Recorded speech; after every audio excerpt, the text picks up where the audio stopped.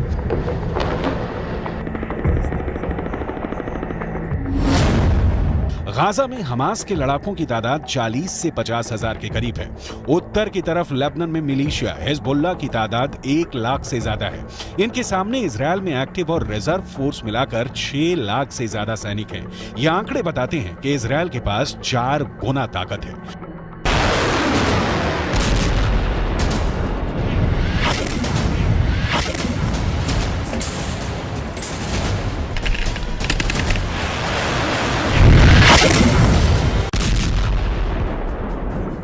लेकिन हिजबुल्लाह के chief Nasrallah से फिर भी अमेरिका घबराता है, क्योंकि नसरुल्लाह के पास अपने ओजस्वी भाषणों के जरिए बड़ा संगठन खड़ा करने की और सैनिकों में जोश भरने की अद्भुत क्षमता है।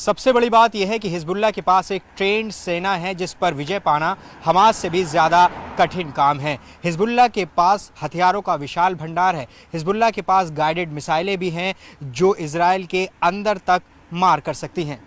हिजबुल्लाह के पास एंटी टैंक मिसाइलों का बहुत बड़ा जखीरा है, जिसकी वजह से इजराइल को नुकसान भी पहुंचा है। ये मिसाइल ईरान से सप्लाई की जाती रही है और ऐसी मिसाइलों का हिजबुल्लाह के पास बहुत बड़ा जखीरा है।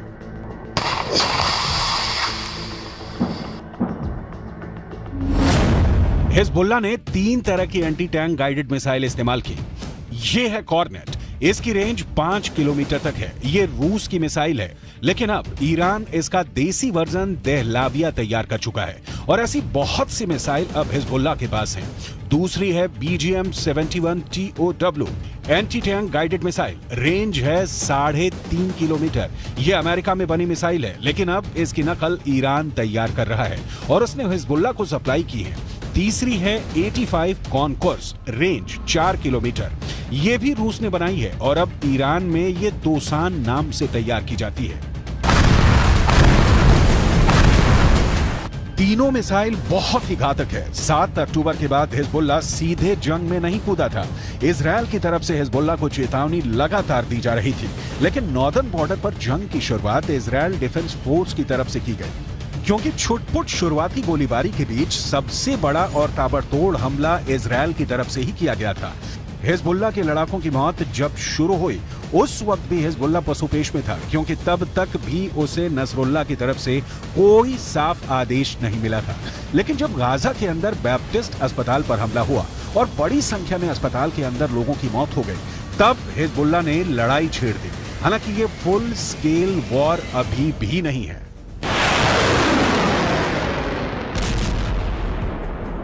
और इस 3 हफ्ते की लड़ाई में हिजबुल्लाह के अब तक 50 से ज्यादा लड़ाके मारे जा चुके हैं। अक्टूबर के तीसरे हफ्ते में तो हिजबुल्लाह के 20 से ज्यादा लड़ाके मारे गए थे, जिसके बाद इस जंग में हिजबुल्लाह धीमा पड़ता नजर आया, लेकिन बाद में धीरे धीरे वो इस जंग में फिर वापस आ गया। ईरान कभी अपनी जमीन पर युद्ध नहीं लड़ेगा, क्योंकि उसके रणनीतिकार बहुत होशियार हैं। ईरान की सरकार यमन, इराक और सीरिया को जमीन का इस्तेमाल करके अमेरिका और इजरायल के ठिकानों पर हमला कर रही है। इन देशों में अपनी जड़ें जमाने के लिए ईरान ने बरसों की मेहनत की है और अब वो उसका फायदा उठाना चाहते हैं। लेबनान एक ऐसा ही देश है जो जंग की चपेट में धीरे धीरे आता जा रहा है। लेबनान के अखबार नहार नेट ने यह रिपोर्ट किया है कि इजरायल ने ब्लीडा इलाके के पूर्वी बाहरी इलाके में फास्फोरस बम से हमला किया है, जिसकी वजह से वहां मौजूद आसपास के जंगलों में भारी आग लग गई थी। इन फास्फोरस बमों से लगी आग लंबे इलाके में फैले जंगलों तक फैल गई, जिससे भारी नुकसान हुआ। इजराइल की तरफ से लगातार ये कहा जा रहा है कि लेबनान हिजबुल्लाह के कंधों पर बंदूक रखकर जंग में कूदने का जोखिम ना उठाए, क्योंकि इस बार लेबनान बहुत बुरी तरह जंग की चपेट में आएगा और फिर ये कहकर पल्ला नहीं झाड़ सकता कि इस जंग में उसे हिजबुल्लाह ने घसीटा है। इजरायल के प्रधानमंत्री बेंजामिन नेतन्याहू पहले ही ये कह चुके हैं कि लेबनान को इस बार ऐसा जवाब दिया जाएगा कि वो दूसरी जंग लड़ने के काबिल ही नहीं बचेगा। שאתם עושים פה ומה ששמעתי עכשיו מהמפקדים שלכם זה דבר חשוב מאין כמוהו. אתם הורגים אנשי חיזבאללה שמנסים לתקוף את קו החזית שלנו.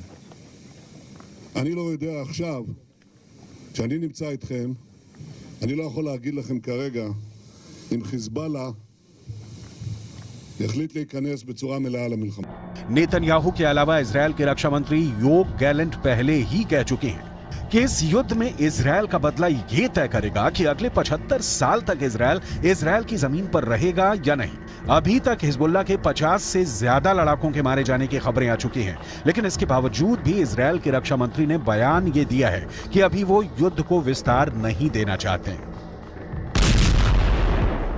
מנהלים מלחמה בחזית הדרומית כנגד חמאס. אנחנו מוכנים לכל התפתחות בצפון. חיזבאללה סופג נפגעים רבים. יחד עם זה אין לנו עניין להרחיב את המלחמה. אם נידרש לעניין הזה, נדע מה לעשות. הכוחות מוכנים בהגנה. नोट करने वाली बात यह है कि जब इजरायल नॉर्दर्न बॉर्डर पर युद्ध का विस्तार नहीं चाहता है, तब 45 से ज्यादा हिजबुल्लाह लड़ाके मारे जा चुके हैं। तो सवाल यह उठता है कि अगर इजरायल युद्ध का विस्तार कर देगा तो फिर हिजबुल्लाह की हालत क्या होगी।